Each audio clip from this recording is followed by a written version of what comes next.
This is GM Word of the Week, and I'm Fiddleback. Statues. The 129 white-robed sages who shuffle behind the scenes of this podcast production and provide funding for our every episode are not to be taken lightly. Without their Patreon support, we'd be out of a job. So when one of them slipped us a note in class the other day, you better believe we paid special attention. We read it over carefully, and were surprised that we'd never thought of the suggestion therein before. Surely this must have come up in some previous episode. We were positive we'd addressed it before, but as it turns out, we haven't. And we have to say right up front, we're against it. There is simply no reason to erect a statue to us at all. We're neither great war heroes nor characters of social, political, religious, or scientific significance, and we're not about to commission statues of ourselves. Perish the thought. Let it not be said that we would seek or support such acknowledgments. No, sir, not us. Couple of bobbleheads will be fine. Oh, I see. Well, thankfully for all concerned, our number one fan is here to keep us in check. She rightly points out that we haven't read the note in question correctly, and we can see on more careful consideration that in fact it says, how would you like to look at statues, and not, as we first thought, how would you like to look as statues? An important and significant distinction there, you'll admit. I mean, we'd have settled for pop vinyl figures, but, whatever. Fine. We can talk about statues. The earliest example of a statue ever discovered is a statuette known as Lion Man, or to give it its proper German designation, the Lowenmensch figurine of the Hohenstein Statue. It's helpful to know that there are three sizes of statues in general. Those which are approximately life-size, your Davids and your Venus de Milos, for example, are just referred to as statues. Those over double normal size, the Statue of Liberty or Christ the Redeemer types, are called Colossal Statues. And those that can be picked up or held in hand are statuettes or figurines, but only if they represent the full figure. So Lion Man, being a figurine, is a small full-figure statue you can carry around. The Hohenstein Statue part just refers to the cave it was found in Germany. You'll be happy to know we can use a word from last week's episode in describing this statue. The Lion Man statue is an example of theriocephaly. It has the body of a man and the head of a lion, and is made of flint knife-carved mammoth ivory. Archaeological excavation of Hohenstein Statue began in 1937, and just a couple of years later, geologist Otto Volzing unearthed fragments of the figurine for the first time. Unfortunately, since he made his discovery on the 25th of August, 1939, all further research and digging halted so everyone could go have World War II a week later. The site was filled back in and left alone until after the war. Way after the war, as it turns out. 30 years later, the Museum of Ulm discovered the original fragments in their inventory and went, "Hey, wait a minute!" Further digging over the next few years eventually turned up numerous additional fragments of the figurine, and in 2013, the most recent reassembly of Lion Man was made, revealing a figure about 12 inches by 2 inches by 2 inches. In all, thanks to carbon dating of the surrounding soil, the figurine is somewhere between 35 and 40,000 years old, making it the oldest uncontested example of figurative art ever found. Overall, Lion Man is a sort of yellow-brown old bone color, which makes sense. That's the color one gets from mammoth ivory after it ages a few hundred years, let alone a few thousand years. It's not nearly as clean and white-looking as all those Greek and Roman statues you see in museums these days. Which is an interesting point, because while all those Greek and Roman efforts are all pristine white by and large now, they didn't start out that way. Even brand new, they weren't pure white. There is now some consensus that early Greek classical sculptures were in fact painted, some more than others, in a variety of colors with a variety of pigments and paints. Naturally, over the long years, much of this color was worn away, or cleaned up, by people who thought they knew better, revealing the bare white stone underneath, and leaving only minute traces of the original paint and color. Starting in the early 80s, Vinzenz Brinkmann, formerly a curator of the Glyptothek Museum in Germany, spent 25 years examining these minuscule traces of paint and determined they were original to the classical statues. The sculptors had intended for these statues to be colored and colorful. Recolored reconstructions of many famous pieces of Greek and Roman sculpture under the name of Gods in Color have been making a tour of the world since 2003. Honestly, there'd been some hints prior to all the modern research that the Greeks and Romans had used color to great effect in their statuary. Euripides, who lived from 480 to 406 BC, had written specific references to the colorful statues in his tragedies, fragments of which survive to the present day. In his play Helen, Helen of Troy herself, in the throes of the Trojan War, laments, "My life and fortunes are a monstrosity, partly because of Hera, partly because of my beauty. If I could, I would shed my beauty and assume an uglier aspect, the way you would wipe color off a statue." Sculptures unearthed at the Aphaia Temple in 1811 had traces of color still on them, but the question quickly became whether they belonged there, and if so, to what extent did they exist in the original works? Was the entire statue painted, or only specific bits of it? How prominent was the color? Were the colors bold and bright, or subtle and subdued? And was it just the marble sculptures that were painted, or were bronze sculptures done this way as well? As it turns out, incredible things happen when you shine ultraviolet light onto lots of ancient sculptures. Patterns emerge that are otherwise invisible as they fluoresce in the light.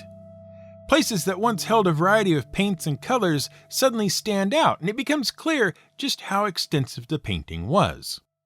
Some statues revealed sections of leg that were covered by painted and patterned stockings that were so realistically rendered that the actual pattern would change in shape and size to conform to the bend of the knee or the shape of a flexed muscle. Colors were solid, bold, and vibrant. Bronze was gilded to highlight the shape of a face, and many statues had accessories like locks of fine hair worked in bronze that were attached to the statue itself. Properly painted, many ancient sculptures revealed details that were easily missed when they were nothing but pure white marble. Supposed minute scratches attributed to wear and time turned out to be finely carved eyelashes or subtle creases in the skin. Which makes it a shame, really, that it took so long to work all this out, because by then the damage had already been done. The Renaissance had already happened, and suddenly sculptors of the time decided that all sculpture had to be brilliant white with blank eyes, in imitation of the Greeks and Romans where once had been paint and color, in order for it to be considered right and proper art. And it all came down to some infighting between painters and sculptors at the time. See, both groups thought of themselves as the highest ideal art could attain. Painters would wave at their canvases and talk about the fineness of their details, and the subtlety of their use of light and shadow, and their skillful use of color, and explain how that meant that painting was the one true art, and everything else was lesser by comparison. Meanwhile, sculptors would show off the three-dimensional quality of their work and how true to life they could make a statue, and then justify their lack of color and demonstrate how worthy their art was by pointing out how the ancient Greeks and Romans didn't use any color at all, and look how important and significant all their sculptures are. So clearly we're the best because look, bro, history is on our side. And since much of modern sculpture and figural art is based on and beholden to Renaissance art, and they were all hung up on the Greeks and Romans, who they thought didn't use color at all when actually they did, most modern, serious figural sculpture is done in white or in bronze with blank staring eyes in imitation of a thing that wasn't actually true when it was first being imitated. Slap some paint on your sculpture now and people mostly just laugh. Although this is slowly changing, it's still 500 years on not really acceptable as fine art and tends to fall into the pop art category. Largely, that's because when most people think of statues, they tend to think of one of two types, either the classical kind, as we've discussed, or the equestrian kind. Equestrian statues are the sort which depict a horse and mounted rider. Not just a horse, those are equine statues. Generally speaking, if some organization or individual could afford to have an equestrian statue made, it was a sign of great wealth and power. They were difficult and time-consuming to make, and so tended to be reserved for depictions of those who were very important. By and large, these sorts of statues were commissioned by governments and rulers rather than the general populace. Naturally, of course, Greeks in the 8th century BC had them, pretty much exactly as you picture them, though few if any whole examples remain. Most other cultures, however, didn't have freestanding equestrian statues on their own.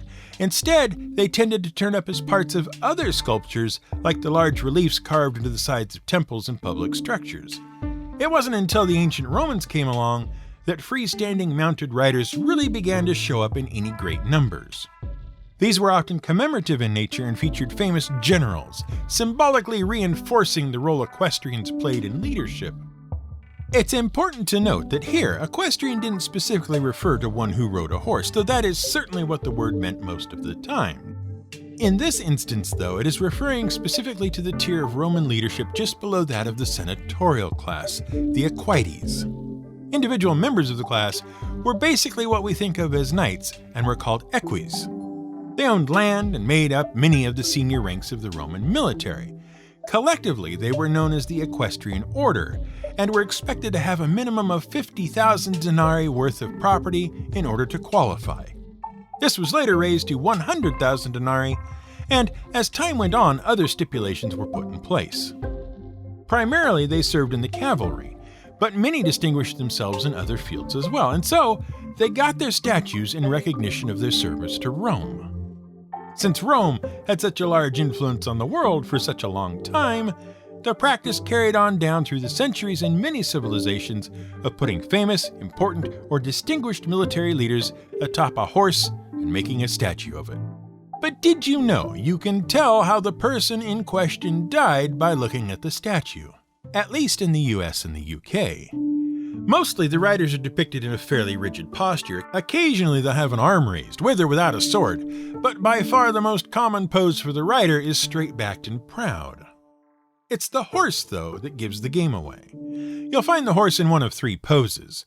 Either the horse has all its hooves on the ground, one forefoot is off the ground, or it is reared up on its hind legs with both front feet off the ground.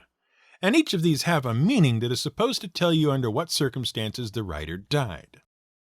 If the horse has all 4 feet on the ground, the rider is known to have died outside of and away from battle. If the horse has 1 foot off the ground, the rider was wounded in battle and died sometime later of his wounds. But if the horse is reared up, the rider was valiantly killed in battle. Isn't that nice? It's so handy and fairly easy to remember. It's also completely wrong. There is no real correlation between the posture of the horse and the fate of the rider. Sometimes, yes, it is accurate. But even more frequently, it is totally wrong. Numerous groups have looked into it, and it turns out that when and if the horse's position is accurate to the circumstances of death, it's almost certainly either coincidence or the result of a modern-day artist who thought that was how things worked. Honestly, though, statues are already full of genuine symbolism. And up until modern works, that symbolism was generally understood by the statue-viewing public. In most cases, you couldn't look at a historical, classical-era statue without seeing some sort of symbol meant to put you in mind of particular qualities, stories, or people, and Renaissance sculptures carried on this tradition as well.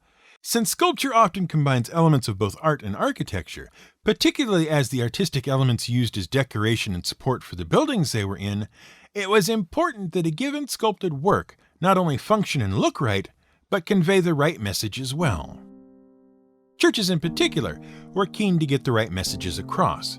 Since few members of early churches were literate enough to read and write, conveying important church precepts was done through the art on display around the church itself. It's likely you already know that stained glass windows in Christian churches often depict essential lessons from the Bible. Everything from the 10 Commandments to the lives of the apostles could be seen in various windows to remind the congregations of the lessons and stories they'd already heard. These same themes were carried into the lintels above doorways, tops of columns, and various other architectural features to not only dress the place up a bit, but also to remind folks of the proper attitude and frame of mind to take during the proceedings. The same applied to statuary found around the church. Many saints and apostles had recognized and regularized sculpted depictions that told the viewer who they were looking at and what they had done. For example, if you saw a statue of a bushy bearded man dressed in robes and holding an ornate key in one hand and a scroll in the other, you can be 99.9% certain that you are looking at a statue of St. Peter. It doesn't even matter what the actual face looks like. Those elements are enough to tell you who it is. At which point the story of St. Peter is brought to mind, and you are sufficiently reminded of the important themes and elements. Each of the writers of the four Gospels, Matthew, Mark, Luke, and John, had a symbol so strongly associated with them that actual depictions of them were unnecessary.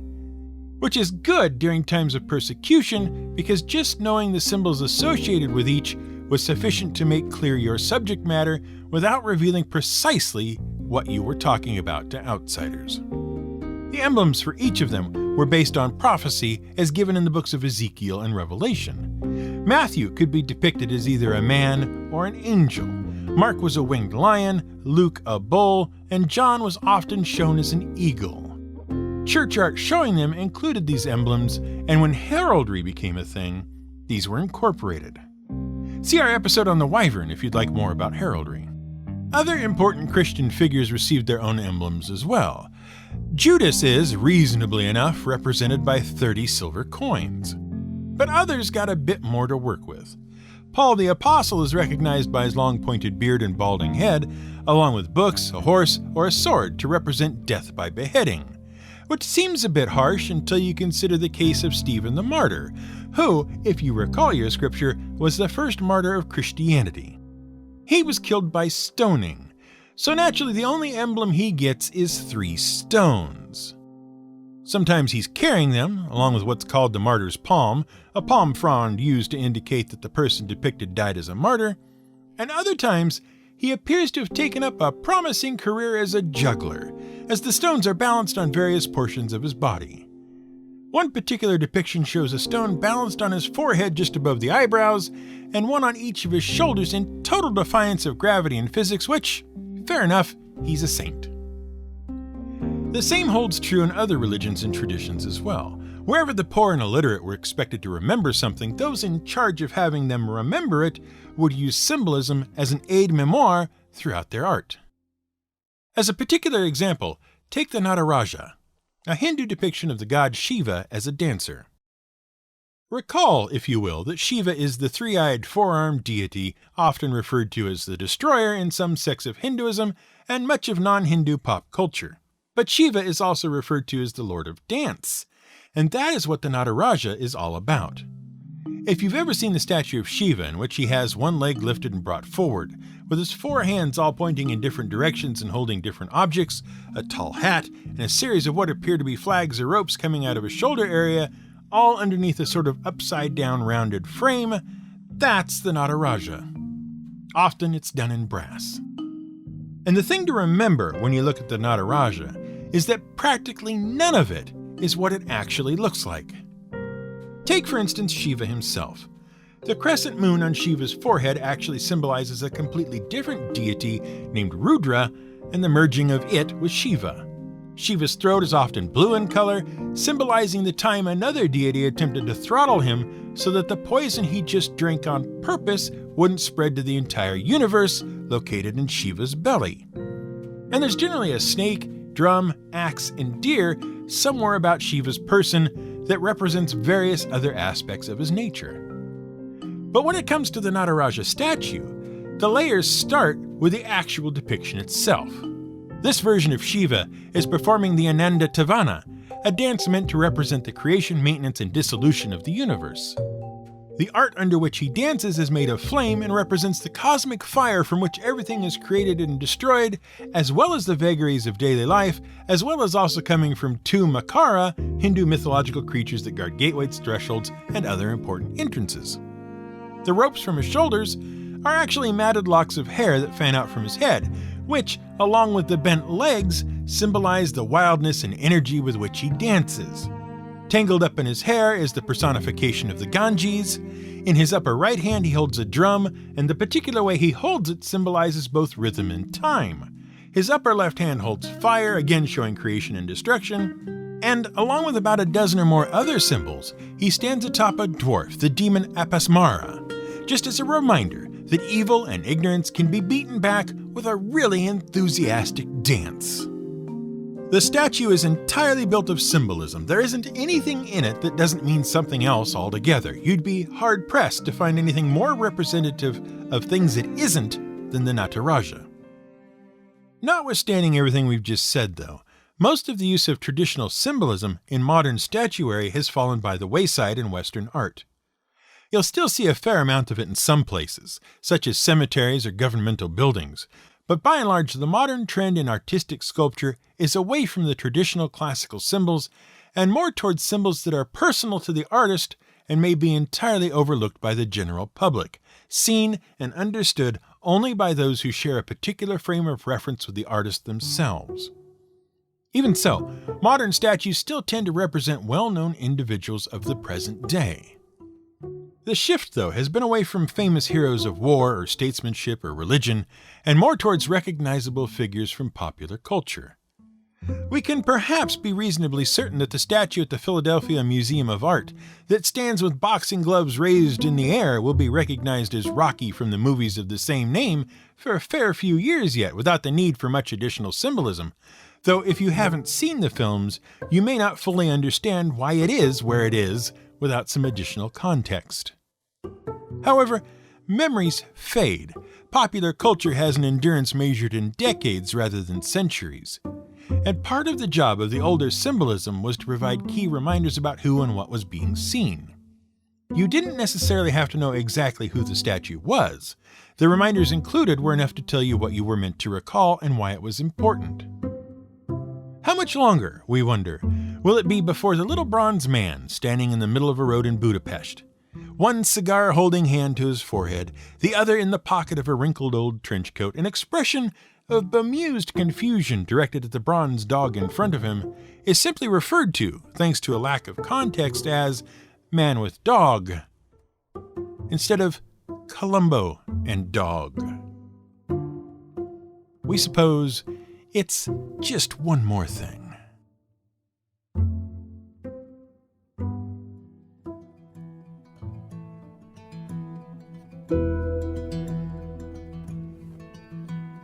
This has been GM Word of the Week. It's written and researched by The Angry GM and produced by me, Fiddleback. You can support us on Patreon at patreon.com/GM Word of the Week. You can find more at gmwordoftheweek.com and theangrygm.com.